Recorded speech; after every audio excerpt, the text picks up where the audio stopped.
Meeting of Veterans Affairs and Emergency Preparedness to order. Representative Cooper, please lead us in the pledge.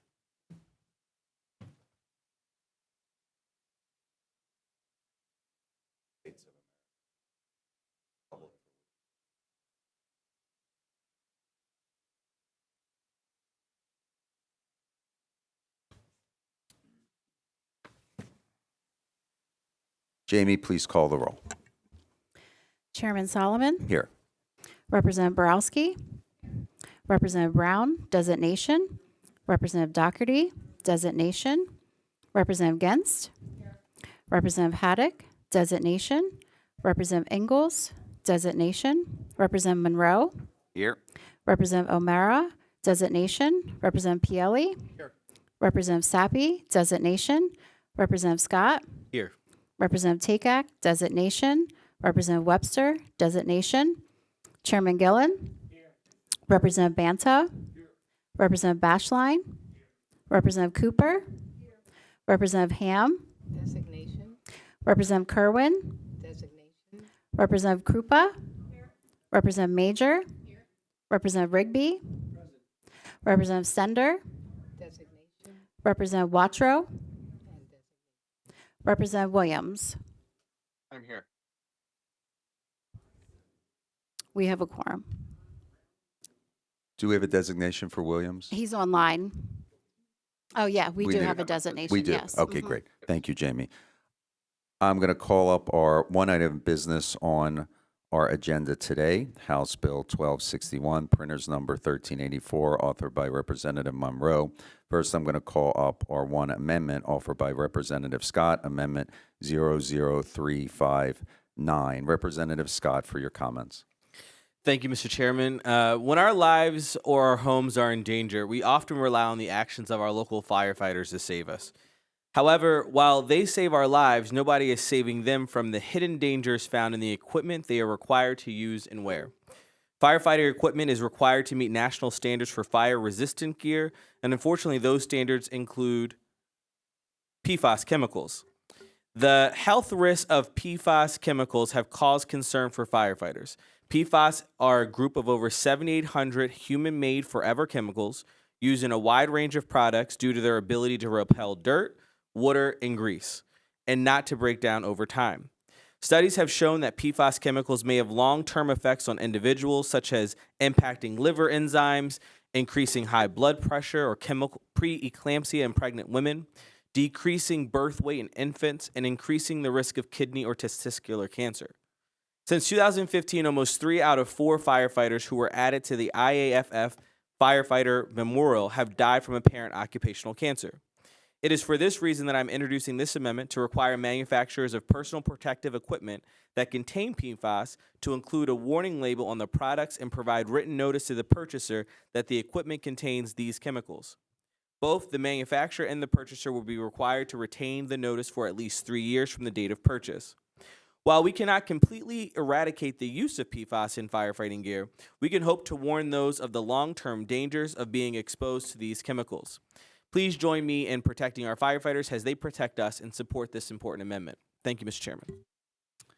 Thank you, Representative Scott. Are there any questions, comments on the amendment? Chair Gillen. Yeah, thank you. And I want to applaud my colleague. I think he well articulated the issues and concerns behind PFAS. It's a national issue.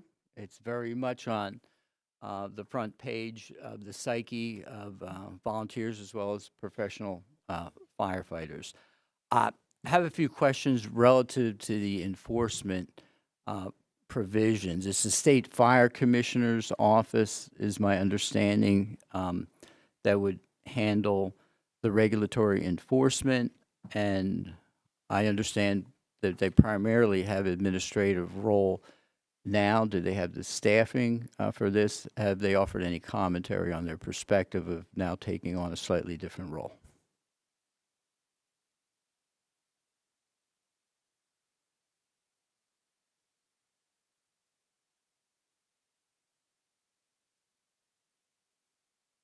They have not provided comments about capacity, but they're supportive of the effort. Okay, all right. Thank you, Mr. Chairman.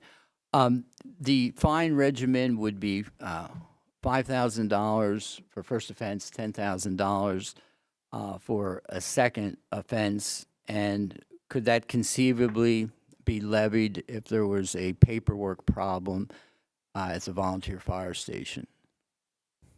Clarify what you mean by a paperwork problem. In other words, under the bill, the paperwork has to be retained for 3 years. If it were not retained for 3 years, let's say you have transition, which is a constant. We've got several volunteer fire companies in our area, and the faces change. You certainly know how difficult it is to procure volunteers. Under the bill, a person shall be subject to a civil penalty. Who would be subject to a civil penalty of $5,000 or $10,000 at the fire station? We're talking about the entities that are required to provide warning labels and providing written notice. Those would be the entities that would be fined under the bill. My understanding is that, Mike, do you want to say something? Okay. But you're talking about the purchaser as well. The end user of the firefighting equipment, right? They're required to retain the paperwork for 3 years. So I'm just trying to determine, since it defines firefighting entity, as volunteer as well as professional, the maintenance of the paperwork is required at the fire station. So I'm trying to determine who conceivably could be fined. The fine is certainly focused on the manufacturer, who we are placing the requirement of the label and notice. If you would like to clarify that, Well, yeah, it says that would be fine. I'm reading under section 3 on page 1, the manufacturer and purchaser of the personal protective equipment containing a PFAS chemical shall retain the written notice. And so the person who doesn't do that under subsection 1 shall be subject to a civil penalty not to exceed $5,000 for first A fire. manufacturer or person, I would be open to simply requiring the manufacturer, because that is the intent Right, of the right. legislation. Right. So what we're saying is that the amendment may need to be amended in that it reads the manufacturer and purchaser. That would be of the personal protective equipment. So it would apply to someone at a fire station. So I guess what I'm trying to determine exactly who would be fined on the purchasing end if the paperwork were not in order and it were not retained for 3 years. It's the intent, the thrust of the amendment is to find the manufacturer who we want to hold responsible. Right, and I fully appreciate that, but I'm looking at the language as the purchaser, and that's not the manufacturer. It's both. Exactly, and that's why on the floor I'd be happy to take care Okay. of that and isolate just the manufacturer.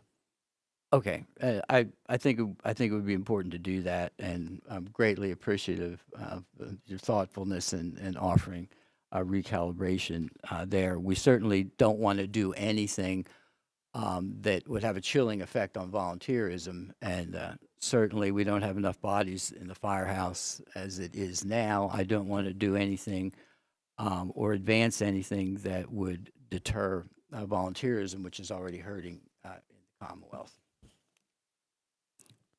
Other comments on the amendment?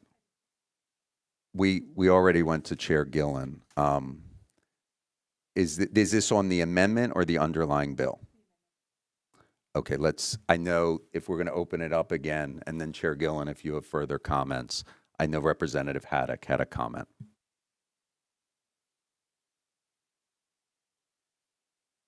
That's you, Representative Haddock. Oh, you were looking the other way. I didn't know we were talking. The other Representative Haddock. Okay.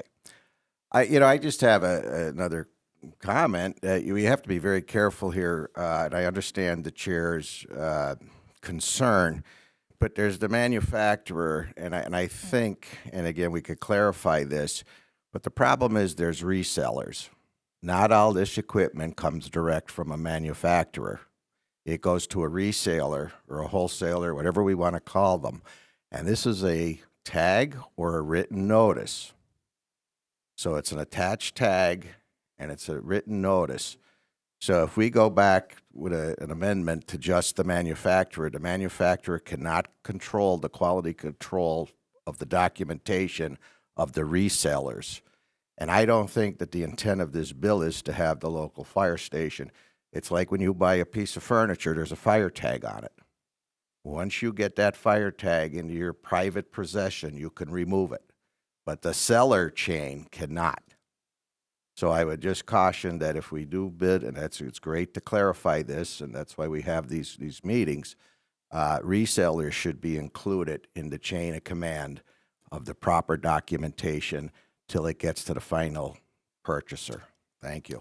Thanks, Representative Haddock. Again, I think it's our intent to focus on the manufacturer. Representative Krupa. Thank you, Mr. Chair. And just to reiterate, I mean, it's easy to talk about the intent of a bill, but what rules and what governs is the actual language. And looking at the amendment language itself, it's manufacturer or very specifically purchaser. What happens when we have, and I'm not, hats off to all our volunteer and professional firefighters, and many of whom are in this room right now. What happens when these labels are on a piece of equipment that they use routinely in responding to emergencies and to fires? And I can only imagine that being in that circumstance would make a sticker type label the adhesive weak. So I think that it's crystal clear that this needs to be amended. I don't want to do anything that is going to create an opportunity for our volunteer and professional firefighters to be subject to a fine when something accidental or something beyond their control happens. For that reason, I think it would be appropriate to be a no vote on this until that language is updated to reflect something more equitable. Thank you. Representative Banta.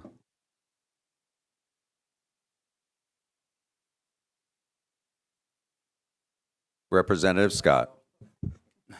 Thank you so much, Mr. Chairman. Just in response to Representative Krupa, this is for personal protective gear, so like our bunker gear. And there's a label affixed already in bunker gear, and it has a expiration date along with other warning labels that are already in there. And because they're inside, they generally do last. They may fade over time, obviously, but because they're inside of the actual bunker gear, they do last. But that's where that's where the spirit of this bill is. But you're absolutely right in terms of the letter of the law. Thank you. Chair Gillen. And just very briefly, and I appreciate the spirit, the approachability here, good chairman. In statutory construct, when the word person is used, that's an exhaustive class. And so that's why I'm responding the way that I am. But I have every confidence that somewhere down the highway. No, I'm agreeing with you. Thank you, Mr. Yeah, Chairman. I'm agreeing with you. Yeah.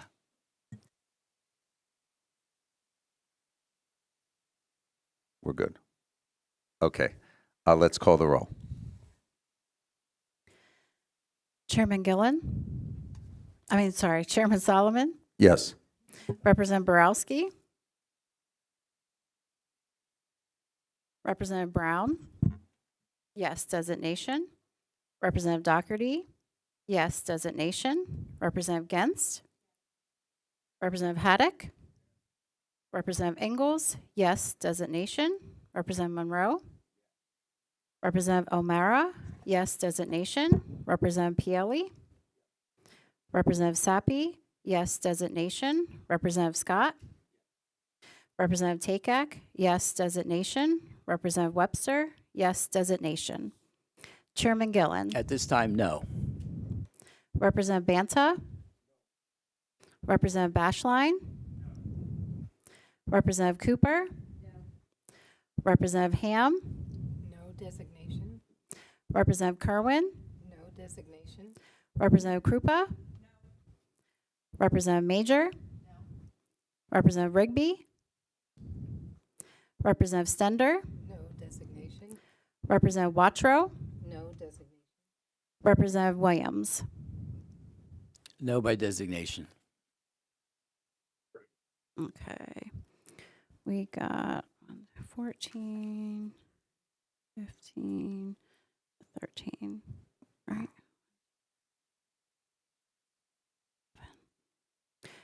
15 yeas, 11 nays. The amendment passes. Thank you. Now we bring up House Bill 1261 as amended. Representative Monroe. Thank you, Chairman. I just wanted to say that this bill has been a long time coming, and longer than most of you probably even know. I want to start off by, first of all, thanking all those that have helped with this. I appreciate Chairman Solomon, Director Hillman. I appreciate the comments from our other chairman, Gillum. When I talk about the length that we've been working on this bill, not just legislatively, but I think as a nation, I'd like to bring everybody back to the year 2016. So I was on the Board of Supervisors in Warminster Township, recently elected, and I got walked into a room and shown a map, and the map of our area had a whole bunch of thumbtacks on it, and they were colored. Some were green, some were yellow, some were red. And the red ones indicated the highest concentration of PFOA, PFOA chemicals in our drinking water. So these were specifically tested wells. So before that, before they were able to test, I mean, the EPA essentially just threw they didn't have any standard at the time, so they, I'd like to say they threw a dart at a dartboard while wearing a blindfold. But that allowed them to start testing nationwide. And the 3 most contaminated wells in the country were in my hometown in Warminster with an air base. So this was not mostly firefighter foam. This was products like this that were used on the air base, both foam and de-icing agents, and this was being used over decades. We lost all access, just to put the weight of this, we lost all access to our drinking water. My existing district, which represents Warminster, Warrington, Ivyland, and parts of New Britain, about 95% of my district lost their drinking water. So we literally get it shipped in from a reservoir some miles away, and we pay added fees for that as well. I could tell you from walking and hitting thousands and thousands of doors, talking to many neighbors, everybody believes that there is a cancer cluster in their neighborhood. In my own neighborhood, there are 9 individuals recently diagnosed with cancer, myself included. I'm a 2-time cancer survivor. So when I hear and we're talking about what we think firefighters really want, I think the number one thing that firefighters want is to live a long and healthy life. Right before I came to this meeting, I've served breakfast at the place I stay, and there was a gentleman that was there by the name of Jimmy Abu Nassar. Never met him before. And we were sitting there talking to each other across the table. And we started talking, I don't know how cancer came up, but we all started talking about cancer. He talked about his extremely rare cancer that he received. Mine was very, very rare. And he told me that he was a Miami-Dade County firefighter who just here for a visit and gave me a patch. And he talked about, I said, you're not here for this bill, are you? He's like, no, I wasn't aware of it. He's like, but it's absolutely fantastic. It's a huge issue even down there in Florida. So, I again thank this body for its support. Crafting this bill, we have a long way to go. This is only tackling a portion of it. But as we can see from the support that we're getting from firefighter organizations, I think that says quite loudly what it is that they want. And they want to be healthy and they want to be cancer-free. Thank you. Thank you, Representative Monroe. Comments, questions on the bill? Chair Gillen. Thank you very much, Representative Monroe. Sorry to hear about your own personal challenges. I appreciate you being transparent. I worked in Warminster at Lacey Park. I'm not sure if Lacey Park is still going, through a program involving Bucks County Community College. I also lived in New Britain. I think it predated the discovery when I was there of the actual groundwater pollution, so I can identify with it personally. I think this is important legislation. I believe it should move. It will have my affirmative vote.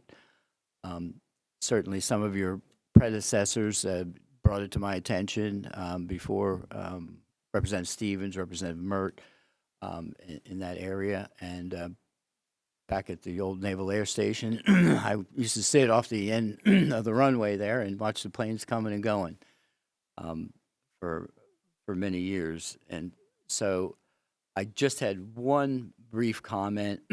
I've discussed it already. The bill is to take effect immediately. And it will have my affirmative vote. I would suggest a recalibration on the timing of the bill and when it will be implemented. Thank you, Mr. Chairman. Thank you, Chairman Gillen. Any other comments?